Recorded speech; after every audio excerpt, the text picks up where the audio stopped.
Por escrito. Por escrito.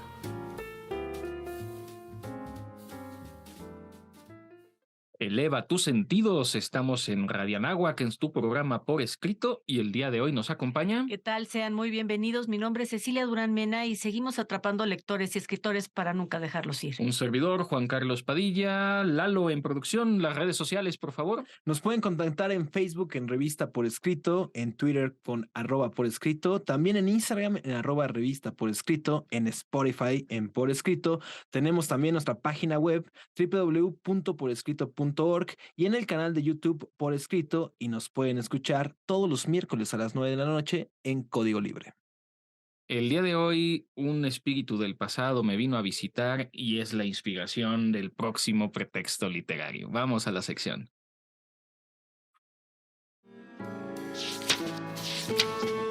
Pretextos literarios.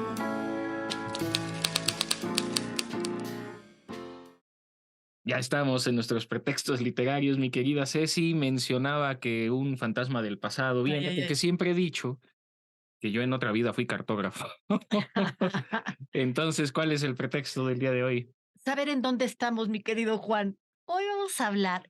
Hay algo que a mí me gusta mucho de este programa y es que de repente podemos conectar puntos que parecen inconexos. Y el día de hoy vamos a hablar de la literatura y la geografía. A ver, pareciera que estamos hablando de polos opuestos, pareciera que estamos hablando de puntos muy, muy distantes y no es así. La literatura y la geografía sí están estrechamente relacionadas, ya que ambas se van a encargar de descubrir y de describir el mundo que nos rodea.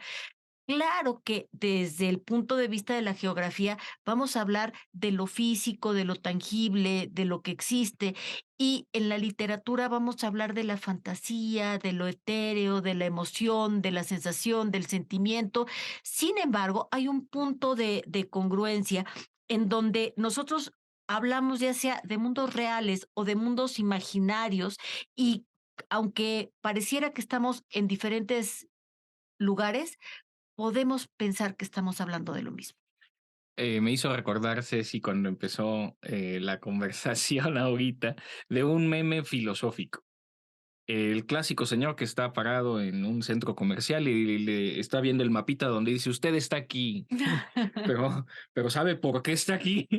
Exactamente. Ahí viene justo.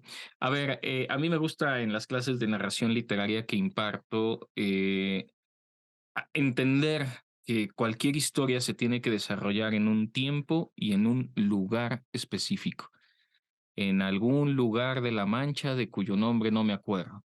Ya nos sitúa en un lugar que podría o no estar dibujado en un mapa, pero nos sitúa en un espacio. En un agujero vivía un hobbit. Entonces nos da una situación, valga el pleonasmo, situacional, que es fundamental para poder desarrollar una historia. Y déjame decirte otra cosa, a la mitad de la vida desperté en medio de la selva negra, y entonces ahí vamos a empezar a acompañar a Dante en la comedia. Ajá. Claro, y claro, en mucha literatura sí se dan los mapas y los mapas son fundamentales incluso hasta para la diversión y del juego. Creo que por ahí debemos algún programa de juegos y los mapas ahí cuentan con un papel muy importante. Y esto es también histórico. Ujú. Me gustaría referirme, lo he hecho en otras ocasiones, a Piteas. Piteas era un marino griego. Decimos mar Mediterráneo, el mar entre las tierras. Claro, lo que pasa es que los europeos no conocían mucho más allá. El Mediterráneo es un mar bastante pequeño en realidad, pero en aquel entonces se conocía y se había explorado muy poco. Piteas es el primer ser humano que se ha documentado, griego, que atravesó las llamadas columnas de Hércules, que es, digamos, el estrecho de Gibraltar, para salir al gran mar y hacer exploraciones de todas las tierras del norte. Él fue Piteas y se necesitaban bastantes agallas Uf. para, sin mapas, porque todavía no existían, que eso es una realidad. Los mapas se fueron haciendo. Y si nosotros vamos, y aquí los invito a buscar mapas en la antigüedad, estaba completamente desorbitado lo que creía en aquel entonces. Se necesitaban exploradores, cartógrafos, para poder ir trazando el mapa de la realidad y ya a partir de esto trazar mapas imaginarios. Y es que fíjate, esto que tú dices es algo bien, bien importante, porque estamos hablando de que la geografía describe lo físico, es una ciencia. En cambio, la literatura es un arte. Estamos hablando como de dos puntos de vista totalmente diferentes. Sin embargo, esto que tú acabas de decir, si nosotros viéramos un mapa de lo que pensaban que era el mundo, por ejemplo, en Babilonia o en Egipto, eh, tal vez, o sea, veríamos un mundo totalmente imaginario, totalmente imaginado por esas personas. Entonces, claro que ellos pensaban que después de las columnas de Hércules, pues habría la nada, ¿no? A lo mejor te caerías al vacío y tal, porque nunca se imaginaban que más allá podía haber otra cosa. Entonces, creo que por eso es por lo que la literatura y la geografía sí se pueden llegar a entrelazar, porque estamos hablando de los límites. Por un lado, el límite de la imaginación y por otro lado, el límite de la realidad. Y entonces, en ese sentido, la geografía puede tender un puente de inspiración a la literatura y viceversa.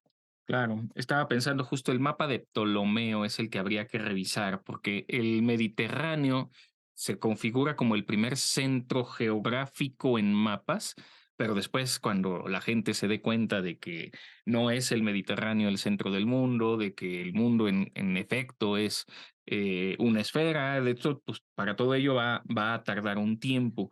Y me gustaría remitirme a uno de los mitos bonitos que tiene la literatura griega nuevamente, que es el de Atlas. Atlas es un titán y el castigo que le va a tocar, así como a Sísifo fue cargar una piedra para...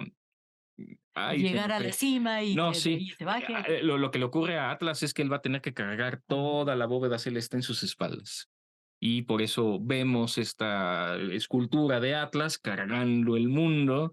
Y bueno, por eso le llamamos nosotros a los Atlas Atlas. Sí, claro. Y por eso creo que estos puntos de coincidencia entre la geografía y la literatura son maneras de explicar la realidad. Eso que tú cuentas, Juan, es esta manera también en la que los griegos trataban de interpretar cuál era la realidad, porque como tenemos mapas terrestres, tenemos mapas celestiales también, ¿no? Y en esos tiempos, pues la búsqueda de las explicaciones era algo en donde se unían mucho todas las disciplinas, es decir, la filosofía se podía intercalar con la literatura, con la geografía, etcétera.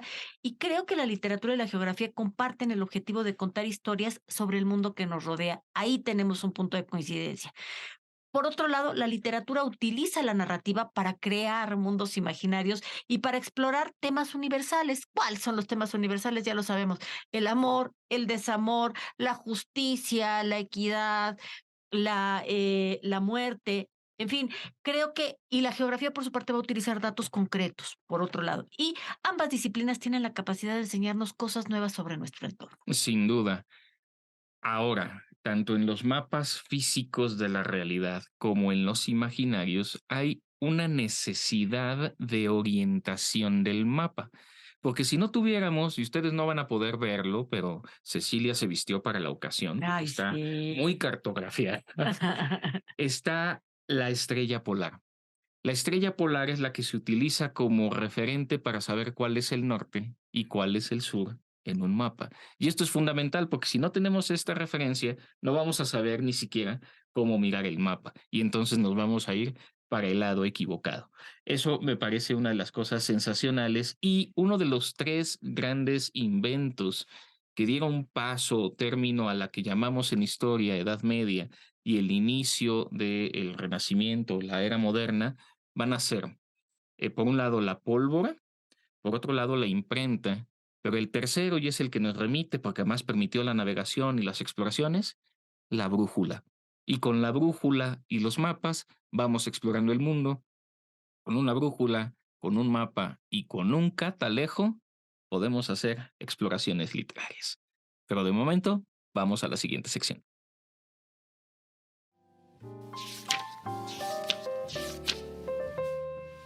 Lo desconocido. Quiero platicarles de algo muy interesante que son las falsas geografías. Ay, carambas, ¿qué es esto? Son representaciones erróneas o engañosas del mundo y de sus características geográficas.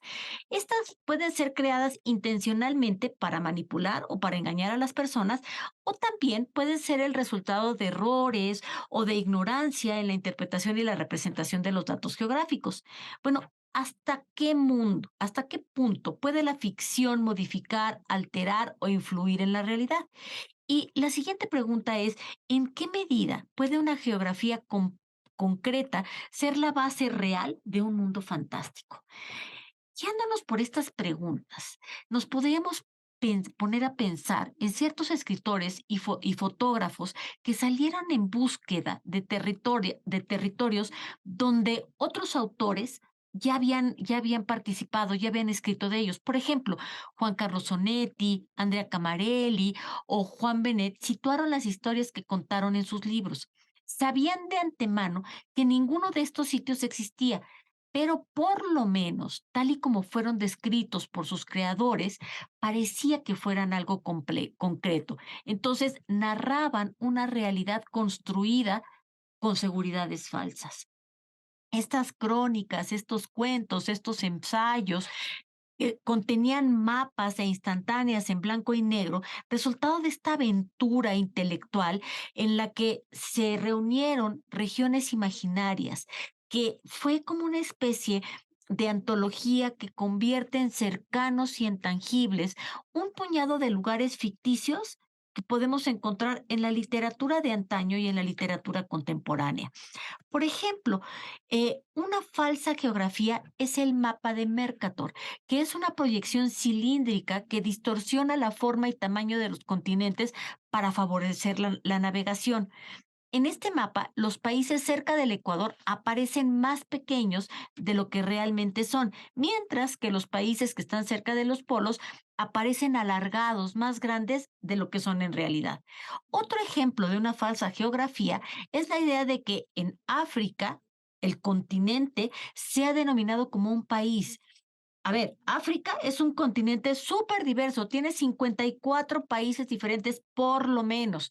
Esta representación errónea es muy común en los medios de comunicación y en la cultura popular y puede contribuir a la ignorancia y a aumentar los prejuicios hacia las personas y hacia las culturas africanas.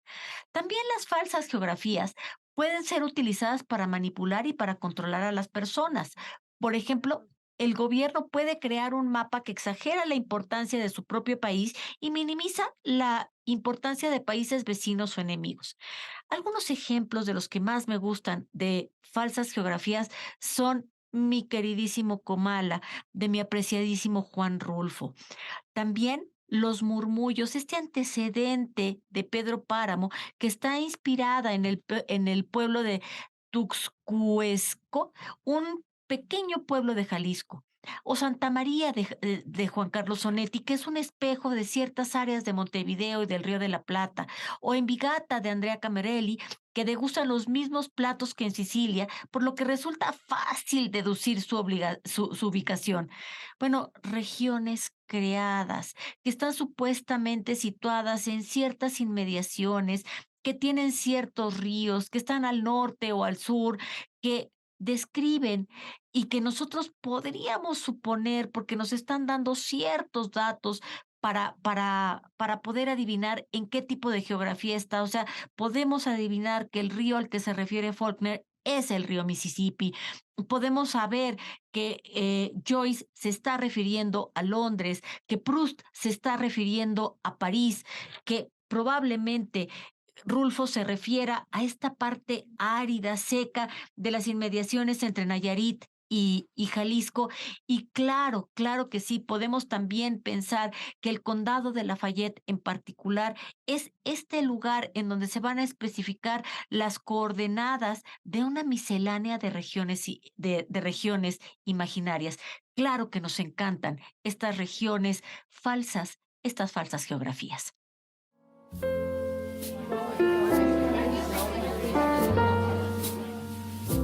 Conversaciones.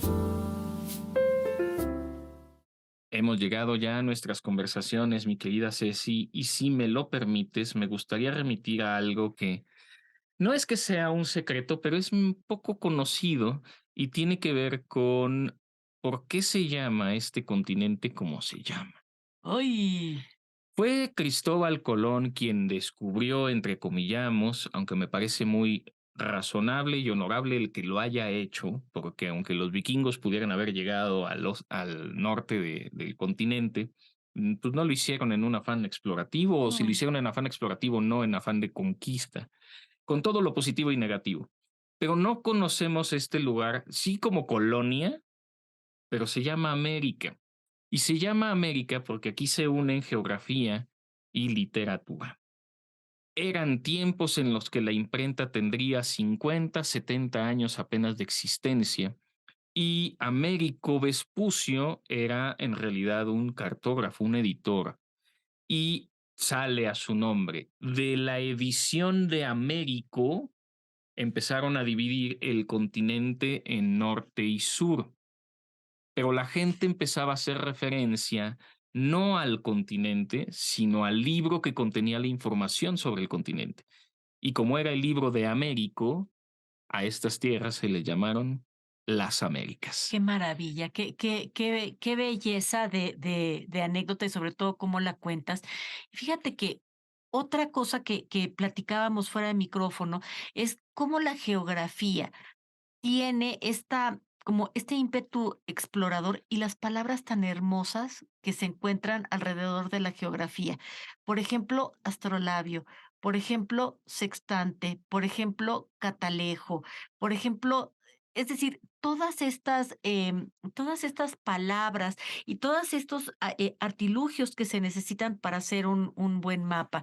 Eso por un lado. Y por otro lado, también pensar que el papel tan importante de la construcción de la identidad cultural se da a partir de la geografía y de la literatura. Si yo te pregunto, ¿quién es Juan Carlos Padilla Monroy? Pues, o sea, hombre, ¿por dónde empiezo? ¿Y por dónde empiezas? Empiezas por decirme que eres un mexicano y probablemente me vayas a decir que eres un chilango. Es decir, el lugar donde nacemos es un lugar que nos va a dar identidad. Y luego ya me dirás que eres o comunicólogo o filósofo según nos vaya conviniendo, pero nos va generando también el principio de nuestra historia. Y el principio de nuestra historia visto como ese lugar que Diosito, la circunstancia, el mundo nos eligió para ponernos ahí. Eso sí que nos está generando toda esta identidad que además nos va a heredar tradiciones, que nos va a heredar mitos, leyendas, cuentos, gastronomía, en fin, economía, Pensamiento y lenguaje. pensamiento y Sin ir lenguaje. más Juan. lejos, me hizo también pensarse, sí, no quiero desviarme mucho, pero el cuerpo humano, el cuerpo de cada uno de nosotros también es una cartografía. De hecho, jugamos mucho como si los lunares fuesen estrellas. Yo por ahí tengo constelaciones y creo que también es una metáfora muy bonita. Ujú. Sí, quizá en un recorrido diferente al geográfico, pero nosotros también somos territorio, nosotros también somos geografía. Sin duda. Y estas disciplinas por eso tienen este importante papel en la creación de algo que tú acabas de decir de una manera tangencial, y es la comprensión profunda del ser humano. ¿Cómo es que un mexicano es diferente a un guatemalteco, aunque estemos geográficamente unidos? ¿Y cómo los latinos podemos ser diferentes a los nórdicos? ¿Y cómo los europeos son diferentes a los asiáticos? Y entonces estoy hablando de puras referencias geográficas. Porque ser y estar en español se separan, pero en inglés no, porque somos estando. Eso es interesante, es un poco más filosófico. A ver, estoy casi seguro que toda la gente que está en cabina, a la que mandamos saludo, por supuesto, no saben lo que Ceci sí me va a poder decir. ¿Qué es la guía Roji? Ay, Dios bendito, eran unos mapas, era el Waze no digitalizado. Todos traíamos, bueno, mi papá lo cuidaba como si fuera el tesoro más grande en la guantera del coche. Por supuesto. Porque Eso- además si te perdías ya tenías trazadas algunas notas de cuando te perdías en determinadas zonas, por supuesto. Y además era con una precisión maravillosa. La familia Roji por muchísimos años se dedicó en un monstruo de ciudad como la Ciudad de México a trazar cada una de las calles. Era maravilloso, verdaderamente. Ahora Google ya lo hizo también, ¿no? Con cierta autorización, pero bueno, voy a dejar eso para otra ocasión. Pero hago referencia a la guía Roji y a los planos, porque no solo es la geografía, sino también la local. A mí me fascina poder explorar cómo está construida una ciudad, darnos cuenta, ahora que se dice que si el calentamiento global fuera lo suficiente, terminaría inundado California, Ujú. terminaría inundado Ámsterdam. Y claro, cuando uno entiende la orografía, la geografía, puede darse cuenta de este tipo de situaciones. Y me quedé pensando también en, bueno, son mapas, planos, geografía y ahorita una moda muy interesante que es la de los terraplanistas, que sería muy interesante poder platicar con ellos en cómo se traza este mapa. Y sin duda, y además hablamos, por ejemplo, de mapas que se trazan en obras literarias. Para mí, uno de los mapas más interesantes que se han trazado es el que dejó Dante plasmado en la comedia. Doré hizo unas representaciones, unas láminas de lo que es la orografía del infierno, la composición de las terrazas del purgatorio y las esferas del paraíso, que son verdaderamente interesantes porque Dante fue muy preciso. Dante como poeta sabía perfectamente, o sea, nos dejaba clarísimo ver cómo se iba a cruzar la laguna Estigia, cómo nos íbamos a encontrar con Caronte, cómo íbamos a llegar al primer, segundo, tercero, cuarto, y además iba para abajo, o sea, porque el infierno de Dante es un embudo. Que va hacia el centro de la tierra, que es en donde se encuentran los peores pecadores, los traidores. Todavía no existía profesionalizada la cartografía en tiempos de Dante y por eso las referencias que ellos hacen, porque son 9 círculos del infierno y 9 espacios celestes, está más bien relacionado con la astronomía. Pero Ujú. después va a ser la geografía la que va a arrebatar un poco ese espacio al espacio exterior por ser mucho más cercano. Y Y yo Dante estoy conocía a Ptolomeo, o sea, conocía muy bien el movimiento que iban a tener los astros, por eso pudo hacer un mapa del paraíso tan preciso, ¿eh? Y nosotros necesitamos mapas o asumimos que existen mapas en historias literarias, por ejemplo, en Un capitán de 15 años de Julio Verne o en La isla del tesoro. Estas historias de piratas requieren mapas para que los personajes puedan encontrar el lugar que vienen buscando. Claro, y luego, bueno, pensemos también en cuándo estuvieron más íntimamente relacionados la literatura con la geografía. Y yo pienso que esto fue alrededor del siglo XVIII-XIX con los naturalistas, Émile Zola, por ejemplo, pero también Alexander von Humboldt, Charles Darwin, Alfred Russel Wallace, que viajaron por el mundo para recopilar la información que hoy tenemos y que después en esta como vena del realismo, que es el naturalismo, se llegó a impregnar, por ejemplo, en novelas como Rojo, que son eh, muy, muy precisas en las descripciones geográficas que hacen. Muy bien. A ver, ya para ir haciendo recomendaciones, que no puedo dejar afuera a Tolkien. No, claro que Tolkien no. era muy mal dibujante, pero trazaba sus mapas. Él entendía que no se puede hacer una novela de un viaje de unos seres a destruir un anillo sin un mapa. Y vale la pena si leemos El Señor de los Anillos, leerlo también con el libro de mapas, porque es la manera de entender también por qué llevó un año la empresa de Frodo y sus amigos hasta la destrucción del anillo, por dónde tenían que cruzar, por qué tuvieron que atravesar las minas de Moria, por qué se refugiaron en los abismos de Helm, etcétera, etcétera. Creo que uno de los grandes relacionistas entre geografía y literatura será el mismísimo Tolkien. Por supuesto. Y fíjate que otro es Daniel Defoe. Hace ratito hablábamos, Juan Carlos y yo, de un libro que trae perdido, pero que lo va a encontrar, de islas que están perdidas. Y yo le decía, ¿pero eran islas imaginarias? No, son islas que sí existen, pero son islas perdidas. Pues bueno, ¿Cómo dejar de lado a Robinson Crusoe, esta clásica de aventuras en donde este hombre se queda perdido en una isla, tiene que aprender a sobrevivir, se hace amigo de Viernes y bueno, todas las peripecias que tienen que ver con el aislamiento de un espacio al que nadie llegaba porque nadie conocía? Este libro al que hace referencia mi querida Ceci, ya lo había platicado en algún otro momento, ya lo había traído yo aquí en algún Ujú. momento. Es el Atlas de las Islas Remotas de Edith Shalansky. Espero encontrar el libro y si no, pues ya saben que me lo pueden regalar sin ningún problema. Eh, Quiero hablar de Michel de Montaigne. Sabemos que es el padre del ensayo, pero él tenía problema de piedras en la vesícula cuando no había Ay, mucho sí, qué horror. conocimiento sobre esta situación y le recomendaron hacer un viaje a Italia.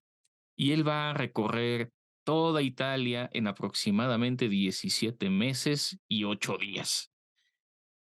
Va de pueblo en pueblo porque le dicen que las aguas de determinado manantial son benéficas para curar las piedras en los riñones, ¿no? Y de hecho él mismo va describiendo estas sí me funcionaron, estas no me funcionaron, aquí estoy peor, acá la comida me cayó muy mal, y hace todo un libro de viaje. Yo no sé si exista, debería de existir, un libro que trace todo el recorrido que va haciendo, porque además lo hace con muchísima precisión. De Roma a, me voy a inventar porque no he estado por Italia, Florencia, hay X número de millas, y entonces nos fuimos a caballo y los tuvimos que rentar. En fin, todo un trazado de viaje que hace Michel de Montaigne para tratar de curarse las piedras en la vesícula. Fíjate que me Llega en la hiciste vesícula, no en los riñones, Ent perdón. fíjate que me hiciste recordar, hay una cosa que se llama el Codex Fiori. El Codex Fiori es el autor es anónimo, fue seguramente algún monje franciscano que empezó a catalogar todas las plantas medicinales que hay en México. Entonces, estas estaban digamos, en la capital de la Nueva España, estas estaban más cerca de la Villa Rica de la Veracruz, y estas más cerca de Acapulco, etcétera, ¿no? Lo que conocían en ese tiempo y se lo llevaron y lo resguardaron en el Archivo Vaticano. Y ahí se quedó perdido. Resulta de que el sacerdote que era el traductor de Juan Pablo II se lo encuentra un día y dice, ah, caray, mira nada más qué cosa tan bonita me acabo de encontrar. Era en aquellos años en los que México no tenía relaciones diplomáticas con el Vaticano y Juan Pablo II, recién electo Cierto. papa, va a venir a México. ¿Y sabes con qué llegó de regalo el papa? Con el Codex Fiori. Qué interesante y qué bonito. Y hablando de cosas bonitas, a mí que me gustan las cosas bonitas, Ese libro es traje para padrísimo. presumir, es muy bonito. Este lo conseguí en Suecia, está en sueco. Cartor, claro, nosotros le llamamos Atlas porque nosotros, lengua romance, tomamos esto de el Atlas griego. El Cartor, de donde vendrá cartografía, tiene otras raíces indoeuropeas. Pero lo que es muy bonito es un libro ilustrado, es un libro infantil en realidad, pero creo que regalarle un atlas a Ay, está un bien bonito. niño es lo mejor que le puedes dar para enamorarlo de la posibilidad de viajar. Y por eso no importa que esto esté en sueco. De hecho, uno puede aprender, por ejemplo, que la palabra Bjorn significa oso. Aquí vienen nada más los nombres más populares en todo el nórdico. Es un extraordinario regalo, un atlas para aprender banderas, para aprender idiomas, para aprender geografía. Hay muchísima gente y no me van a mentir, quédense hasta el ultimátum, porque el ultimátum que hace Mark Está Twain, que vamos a leer al padrísimo. final, es fantástico. Fíjate que yo quisiera hablar ahora de una autora súper contemporánea. Ella es una autora polaca, Olga, a ver cómo se pronuncia, Turkarczuk. eh, no sé hablar polaco, pero bueno, ella en sus libros habla mucho de geografía. Verdaderamente ella es maravillosa. tiene muchísima obra publicada. La ciudad en los espejos, El viaje de los hombres del libro, Un lugar llamado antaño, Casa diurna, La muñeca y la perla, conciertos varios, pero el último que se llama, uno de los últimos que se llama Los errantes, habla de viajeros migrantes y de lo que es la geografía y los límites de las fronteras. Es un libro verdaderamente para volverte loco, está muy padre. Y ahorita que te escuchaba, estaba imaginando, claro, decimos que la memoria es un mapa también. Son como los mapas de la memoria, sí, por supuesto, solo que son mapas quizá que ya no se vuelven a usar. Yo quisiera referir a una serie de libros, es una trilogía del autor Philip Pullman, él es británico, sobre todo la primera novela que se llama, corresponde a una trilogía denominada La materia oscura. El primer libro se llama Luces del Norte. Este libro se quiso después hacer película y querían hacer la trilogía, pero fue poco exitoso como libro. Y se hablaba precisamente de brújulas, catalejos y mapas. La segunda entrega se llamaba La Daga y la tercera El Catalejo Lacado. Esta trilogía está muy emparentada, es más contemporánea, sobre brújulas, sobre mapas, sobre Padre. catalejos, y vale la pena como literatura juvenil. Recibió muchísimos premios. Desgraciadamente, cinematográficamente no fue exitosa. Ay, qué pena. Y te digo las palabras, Juan La Carlos, las Brújula Dorada se llamó qué la belleza. película, 2007, si mi memoria no me falla. Y yo quisiera hablar de Yukio Mishima. Ya hemos hablado del controversial Mishima. Él tiene una novela, El marino que perdió la gracia del mar. Imagínate nada más la poesía de ese título. Esta novela cuenta la historia de un joven marinero que se une a una secta filosófica. Tiene sus detalles como autobiográficos, ¿eh? Y se enfrenta a un conflicto moral mientras navega por el Pacífico. La geografía del océano, la cultura japonesa, son los elementos destacados de esta narrativa. Y bueno, ya sabemos que Yukio Mishima tiene esta forma muy japonesa de escribir después de la gran derrota de Japón. Y este es una delicia de libro, ¿eh? ¿Qué te parece el título de Gillian Cross? Un mapa de ninguna parte. Qué maravilla, qué bonito. Es un título muy bonito, habrá que buscarlo. Yo sí había oído del libro, no lo he leído, El mapa de ninguna parte, pero esto me remite a un pequeño fragmento que quiero compartir a continuación de Máximo Gorki. Sobre la Tierra de la Virtud, alguna vez ya lo había leído aquí. En su novela Los bajos fondos, el defensor del proletariado, Máximo Gorki, relata la historia de un pobre hombre que sobrellevaba la vida en Siberia diciéndose, cuando se sentía desanimado y con ganas de morir, no es nada, puedo soportarlo, solo aguantaré un poco más y después me voy a marchar, lo dejaré todo y me iré a la tierra de la virtud. Un día llega a Siberia un científico exiliado con libros, con mapas, con planos y con diversos instrumentos. El pobre hombre, al enterarse, acude a su presencia para que le indique en sus mapas la correcta localización de la mítica Tierra de la Virtud. El científico, luego de repetidas insistencias, le hace y le demuestra que tal lugar pues no existe. Este pobre hombre desesperado lo insulta, le da bofetadas, le grita, le dice que sus libros y sus mapas son totalmente inútiles, para después dirigirse a su casa y ahorcarse. Es una historia muy triste, pero ¿qué ocurre cuando estamos en un lugar que no existe o vamos a un lugar que no sabemos dónde está? Pues ¿Alguna última recomendación para meta. despedir el programa? Yo quisiera recomendar a una mujer, leamos mujeres, ya lo hemos dicho. Hay un ensayo literario maravilloso de Irene Vallejo, El infinito en un junco. Es una preciosidad. Es un ensayo histórico literario que va a explorar la historia de los libros, de la lectura, pero nos hace un recorrido geográfico muy, muy interesante. Nos lleva desde la Biblioteca de Alejandría y luego nos manda a los pasillos de las bibliotecas de Oxford y luego nos manda a Roma. En fin, la verdad es que es una delicia leerlo. Es un ensayo erudito, es una belleza del libro. Existe un plano sobre la biblioteca de Arsubanipal, que es donde se encontraron los escritos más antiguos de la literatura mesopotámica. Pero tenemos que despedir el programa. Nos vamos, mi querida Ceci. Yo de verdad disfruto muchísimo, muchísimo este programa y quiero agradecer no sé cómo decirlo, al instrumento que me ayudó a crear este guión. Gracias, ChatGPT. Gracias, ChatGPT, por ayudarme a haber escrito Fue fue un desafío. El programa no se hizo por ChatGPT.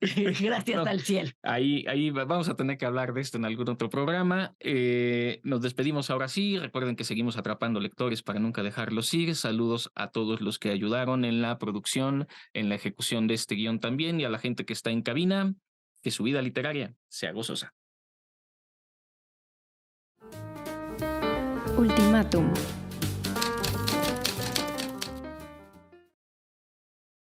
Dios creó la guerra para que los estadounidenses aprendieran geografía. Mark Twain.